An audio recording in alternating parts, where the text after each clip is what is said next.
O Gap é uma daquelas funcionalidades do Figma que a gente acha que sabe como funciona, só que tem sempre um pouquinho a mais que a gente não sabe, tá? Então vamos lá. No Figma, você consegue organizar as coisas dentro de um auto layout. E aí o gap é o espaço entre essas coisas, tá? É o espaço entre as coisas, mas não é o espaço da margem, tá? Do padding, tá? Por isso que eu ensinei o padding antes. Então, o gap é o que fica dentro do objeto, tá? Meio que fica dentro do padding. E aí, o que acontece? Ele pode ser positivo ou negativo. Quando ele é negativo, e aí eu vou colocar aqui eu vou colocar um stroke aqui para vocês verem. Quando ele é negativo, significa que os objetos eles se tocam, tá? Eu consigo organizar eles aqui, tá? Ou também por aqui, ó. Então, tá vendo, ó? Quando ele é negativo, as coisas se tocam ou se sobrepõem. E aí, vale só lembrar, né, que a gente consegue alterar a ordem de qual fica em cima e fica embaixo através daqui, né? First on top ou last on top. Só fazendo uma revisãozinha. E aí, o que acontece? Agora aqui que a coisa fica mais complexa, tá? Você tá vendo que tem um espaço bem aqui? E se eu, por exemplo, fosse reorganizar o espaço da minha tela, né? Como é que esses itens eles se organizariam o espaço deles automaticamente, tá? É aqui que a gente olha a, a configuração auto, tá? Então deixa eu só colocar aqui no centro. Como é que funciona essa configuração automática? Então eu venho aqui, ó, em gap e tem aqui, ó, auto, tá? E ele automaticamente, ó, ajusta. Então se eu tiro esse aqui, ó, ele coloca, ele ajusta também o espaço, tá? Então, isso aqui vai ser muito útil lá para frente. Outra coisa interessante, tá? Esse gap, ele também pode mudar conforme o tamanho, tá?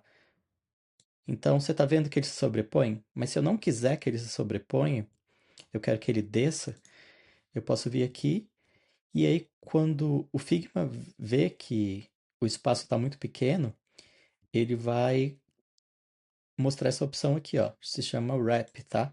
Antigamente ele ficava escondido, você tinha que apertar um botão. Então, você aperta aqui Wrap, e aí, quando eu diminuir o tamanho, ó, você tá vendo que ele vai ajustar conforme, tá? Então, basicamente assim que funciona. E aí, ó, olha que legal. Quando ele ligar esse Wrap, você vai ver que ele vai criar, ó, essa outra opção aqui, tá? Que você também consegue colocar como automática. Então, deixa eu só colocar aqui, Fill Container. E aí e aí ele ajusta, né, para ficar com uma distância do desse aqui, tá? Você vai ver que é muito similar na forma como o, o grid funciona, né? Então, ó, eu também tenho essas mesmas opções, também tenho a opção de gap, tá? Então, só para você ficar ligado nisso. E aí, ó, vale lembrar, tá? Se o gap tiver acionado, não aparece o wrap aqui, tá? Então, só se você apertar aqui e aí ele aparece aqui do lado. Beleza? Então é basicamente isso. É outra coisa interessante, tá? Esqueci de falar. Vão ter casos em que você vai querer, por exemplo, que o que está embaixo, se sobrou um, que ele fique alinhado ao meio, né? Então, vou mostrar um exemplo disso, tá? Nesse meu corrida dos atalhos, ó, você tá vendo, ó, que o de cima fica alinhado bem no meio? Tá meio que o contrário disso, né? Mas, olha só que legal. Então, eu consigo fazer isso selecionando aqui, e aí, ó, você tá vendo que ele fica alinhado no centro? E aí, esse aqui eu consigo, por exemplo, fazer um fill container, tá? Deixa eu só dar mais um espacinho aqui. Pronto. E aí ele consegue, ó, preencher, tá? Só que aqui, ó, ele tem um tamanho máximo, né, que eu tinha colocado na última aula. Mas se eu sobrescrever isso, ó, e eu tirar aqui a escala, pera aí, se eu tirar a escala e colocar aqui, ó, fill container, ó, eu consigo a mesma coisa, tá? Então, é uma dessas formas de você usar essa questão do gap para organizar os elementos, tá? Então é isso, pessoal.